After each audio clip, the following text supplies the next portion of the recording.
Hello and welcome, my lovely friends. I want to ask you a question today. If a resolution is passed at the adjourned meeting, when would you say that the resolution has been passed? Whether it is in the original meeting or whether it is on the adjourned meeting date. That's the simple concept that we are going to cover today in this particular lecture. Before going to the topic, let me today fix a target for each one of us. We have been interacting with each other for last 1 month now. We are at section 116 now and nearly completing our meetings chapter.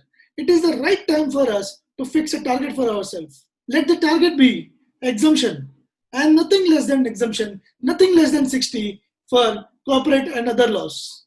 Whatever you require for that particular thing, I'm here. I will ensure each and every concept is clear to all of you. You need to come back to me and write in the comment section where is it that you foresee or you have been facing problems in company law.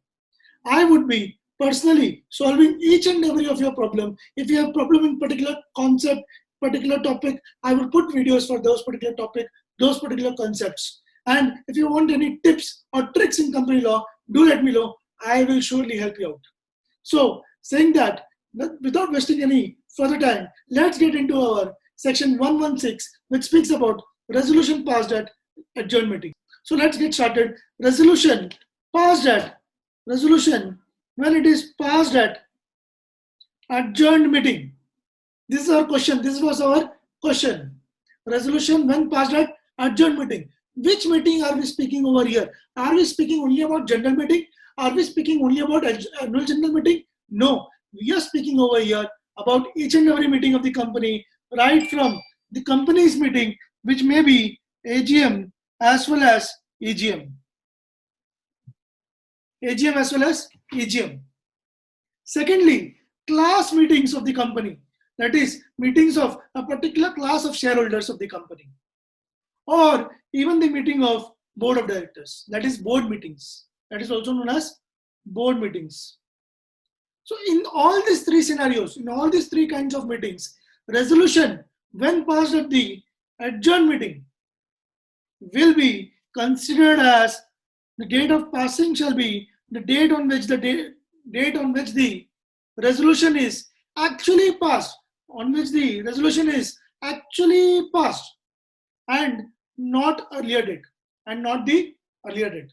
This is a very small concept, very small video, but it does come into case laws and it will confuse you in the case laws. But since we know the concept, it will not confuse us now. When is the resolution passed in an adjourned meeting? Resolution will be passed on the actual date when it is passed. That is the date of the adjourned meeting. So we would consider that resolution has been passed on the date of adjourned meeting and not on the date of original meeting. You have to just remember this one single concept. That's it. If the question asks you this particular concept, you will get at least 2 marks for just writing the actual date on which the resolution is passed, be it adjourned meeting date. Let us go through one example through this. The example of ICAI itself. ICAI module covers this example. The extraordinary general meeting of the company, Purple Banana Private Limited, was due to be held on 23rd September 2016. However, due to want of quorum, the meeting was adjourned. To a later date on 1st October 2016.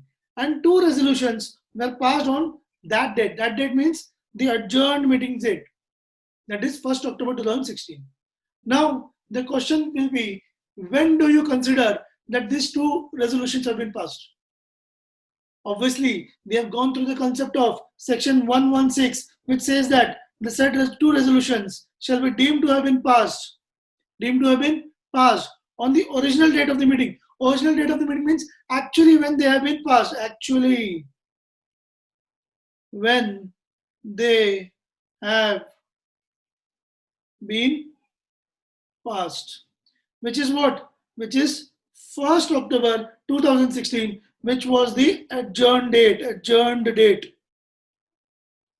Okay, so our answer over here will be 1st October 2016. So whenever the whenever the resolution will be passed, actually passed, that will be the date of passing of the resolution.